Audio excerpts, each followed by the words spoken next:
Welcome back. This morning, I'm flying out of Dubai for the very first time since the war. Dubai is slowly returning to normal, but what is it really like to fly out during this moment?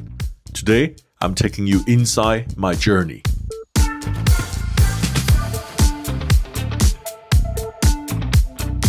Welcome back to Dubai Airport. I'm sitting in the Emirates First Class Lounge and flying to the US today. Dubai has been my home for the last 15 years, and I always dream about coming out to inside Dubai Airport around the big airplanes, looking at behind the scenes. And that dream has finally came true in this year in February. I was here 3 days and 3 nights, nonstop, filming all the actions. I toured behind the scenes, seen the operations, drove around the runway. I went to see the world's biggest baggage belt, and also went to see the nerve, the brain center of the operation, and also follow the fire rescue services. So as we all knew, Dubai went through a very hard time in March. There's never been a time a hub airport has been under attack like this. But they resumed service very fast. So in my upcoming video, I want to dedicate that to all the resilience, the professionalism, and the dedication of the people who works here. Thank you for opening your world. Thank you for opening your airport for me to see and for everyone to appreciate the good work you've done. I will share this behind the scenes video from Dubai Airport in the coming weeks. For now, let me take you on my latest journey from Dubai. The Emirates First Class Lounge in Concourse B has a newly renovated kitchen. The selection of food here is incredible. After a quick bite, I move my way to Concourse A, taking the airside train.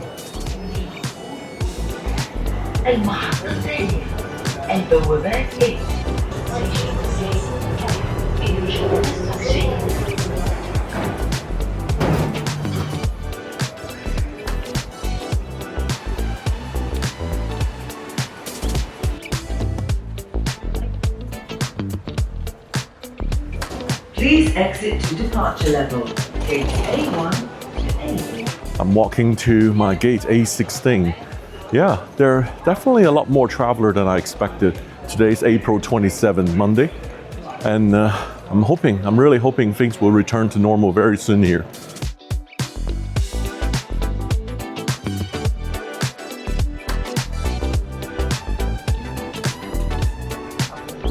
Boarding level, gate A16. I'm always excited when I see the A380 at the gates. I think, flying is almost like an event, right? It's a celebration. It's like you're looking forward to the flight, and this is probably the most exciting moment, no matter how many times you've flown an A380. Again, my heartbeat is racing. It's interesting. I should have gone upstairs. The bridge is there, but I'm coming through the front lower deck door.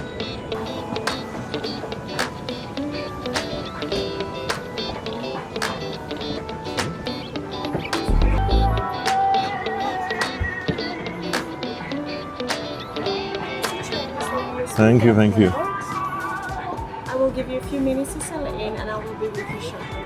This is Emirates First Class, a product that has been featured countless times, yet somehow it never feels old. Believe it or not, the original Emirates First Class suite was launched more than 20 years ago on the Airbus A340-500.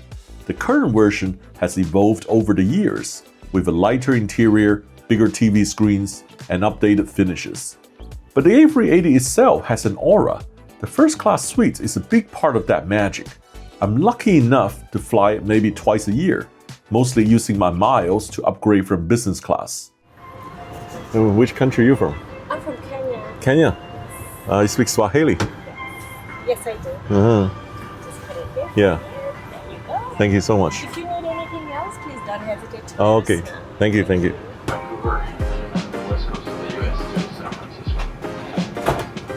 The weather route for our flight today is looking very reasonable. We're expecting generally smooth flying conditions. As you can see, it's a beautiful day here in Dubai. We're expecting this sunny. Yes, please. I have a coffee, yeah.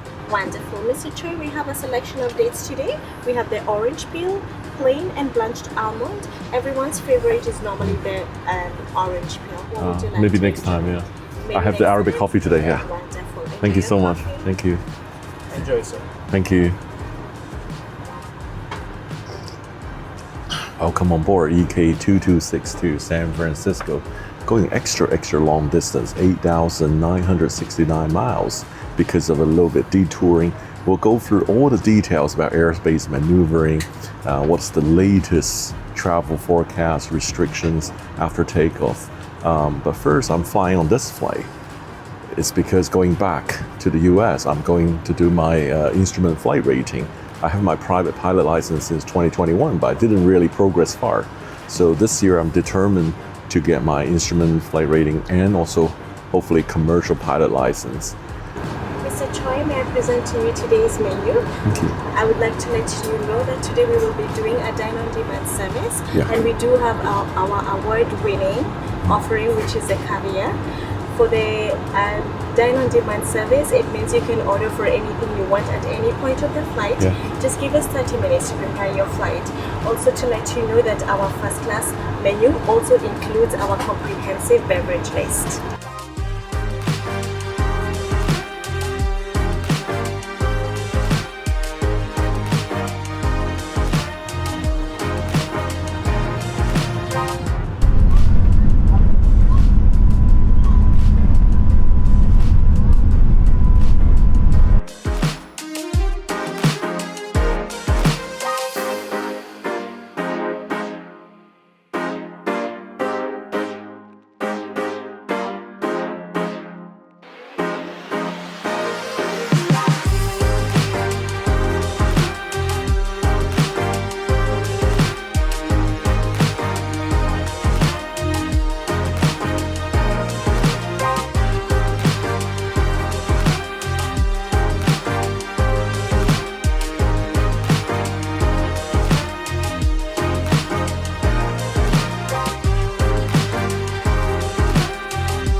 You would notice usually the flight from Dubai to the west coast of the US would take a straight north track over the Strait of Hormuz to Iranian airspace and up to Russia, and that's no longer possible. So when we took off, again we turn right and fly over Northern Emirates, but we continue to turn right towards the east. And now we are actually flying over Harfakan and then Fujairah, continue to the Gulf of Oman and towards Pakistan. And from Pakistan, we will fly up a little bit more north track to Afghanistan and up to Central Asia and into Russia airspace and across the North Pole. So that adds about at least 1 extra hour flying time.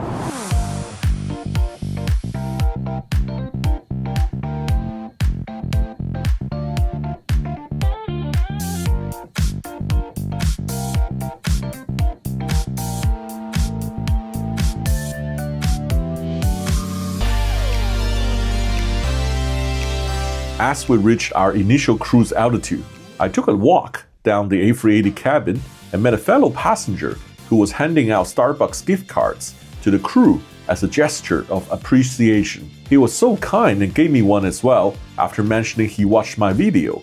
I love capturing these genuinely heartwarming moments on board. Back in first class, breakfast service was about to begin. And yes, that means caviar at 31,000 feet.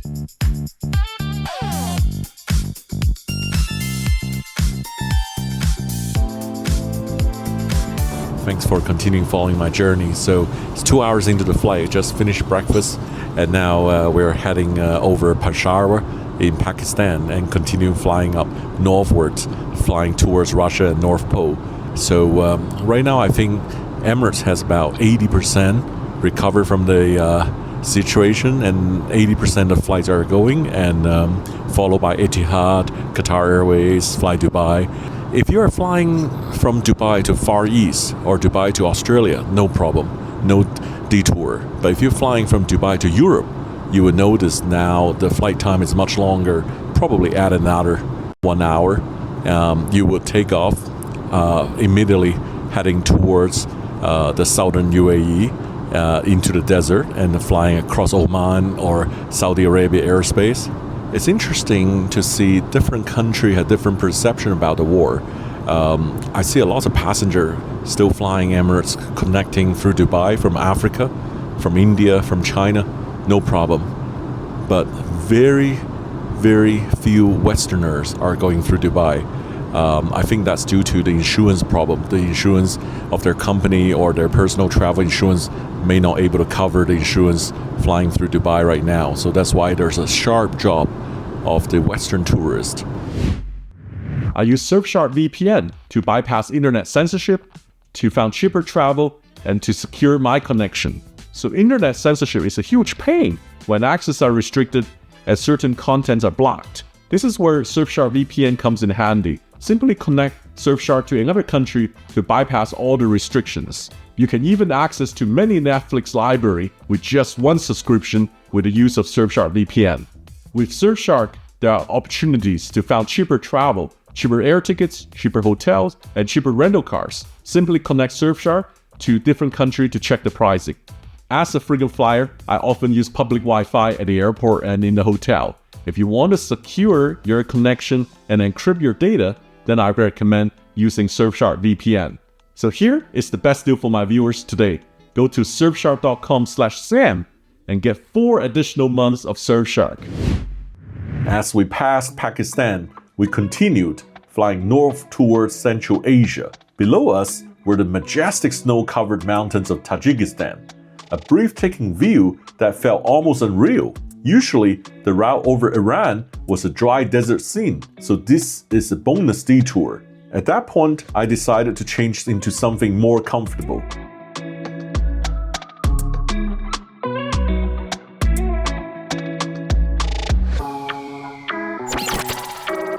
By the time I returned from the bathroom, Catherine, the first-class flight attendant, had already transformed my suite into a fully made-up bed, ready for a few hours of rest.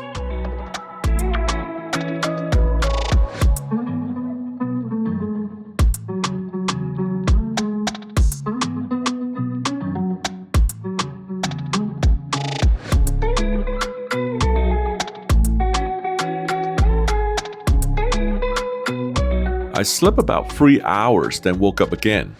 I always turn on the map to see where I am, but the in-flight entertainment system seems to be out. All the screens in the cabin were defaulted to the Emirates red color. The Wi-Fi is also out. I went to the galley and saw the purser was busy troubleshooting on her iPad and calling the cockpit for resetting the system. After about half an hour outage, we're back on the map and already heading towards the North Pole.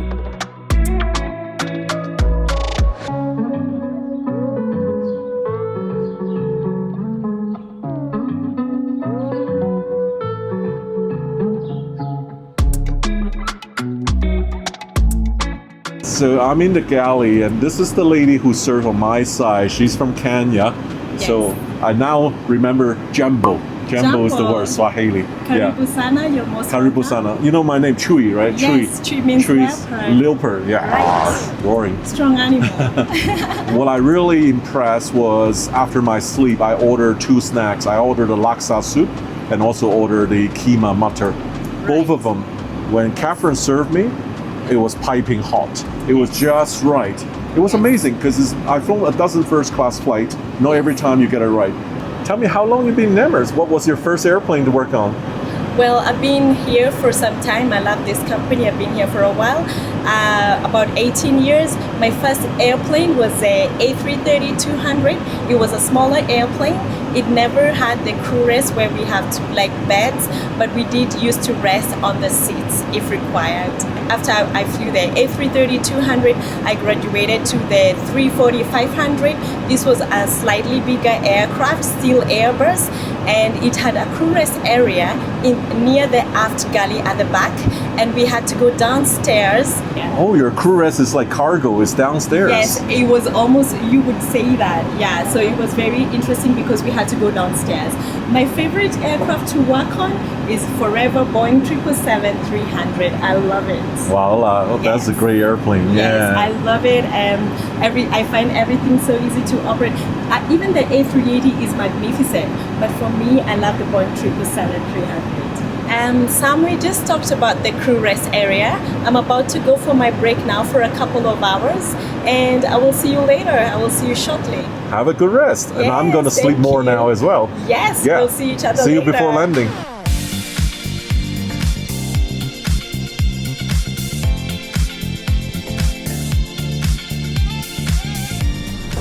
again, I went back, tried to sleep, but this whole 16 hours a day flight, it's really strange, really crazy. Right now it's evening Dubai time. I've been flying the whole day, and I couldn't sleep, so I'm going to freshen up myself, going to shower soon. So I was in Dubai for the last 12 days or so during my training break during the Easter holidays. The ceasefire has happened and everything seems quiet. It feels like early COVID days again. When you go to shopping mall, there was calm, there were less people, but there's still actually local crowd. Still the residents of Dubai hangs out. The hotel has incredible deals right now. If you go to Atlantis, look at the price compared to what it was before, maybe a third or maybe a quarter of the price of what it was. During the weekend, they filled up with people staycationing from all the UAE residents. But I think during the weekdays, the occupancy are still quite low.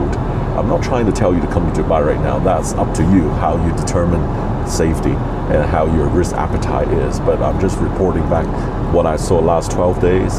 I believe the city will be quiet, to be honest. I think it will be quiet until after the summer.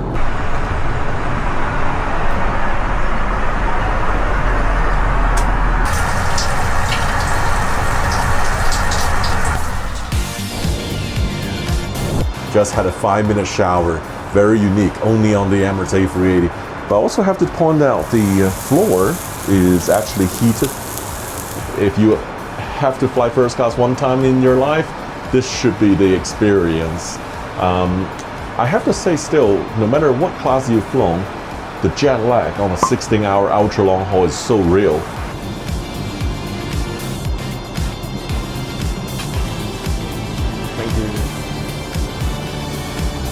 So route-wise, we flew past the North Pole before continuing southbound over Yukon and British Columbia in Canada. The scenery along the way was absolutely stunning. Endless snowy peaks, frozen lakes, and untouched wilderness below us. It was time for the final meal service on this 16-hour flight. I started with a corn chowder, beautifully poured in front of me just like in a fine restaurant. That was followed by a beautifully presented smoked trout. For the main course, I chose the sea bass, warm, moist, and beautifully cooked. The warm chocolate pudding dessert was also divine. The simple name on the menu didn't really do justice to these beautiful dishes. I rarely drink on board, apart from maybe a glass of champagne or a mimosa early in the flight. But this time, I made an exception and tried the 2011 Lafite, a bottle I found it was selling around 400 euros.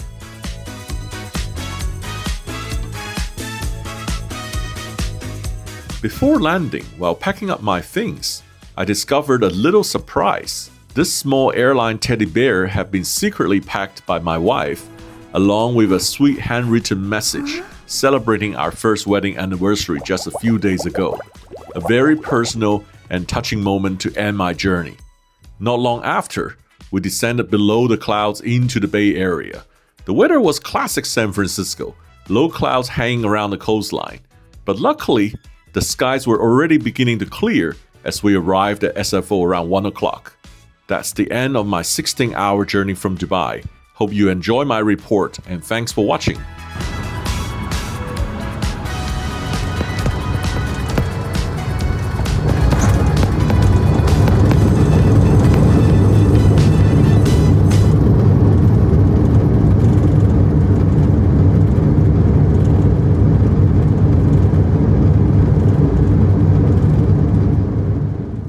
This report is based on my personal travel experience on April 27th. The UAE has since announced the full resumption of the air traffic operations. Aviation has always been bringing people together, and hopefully the skies ahead will remain peaceful and open. Thanks for watching today.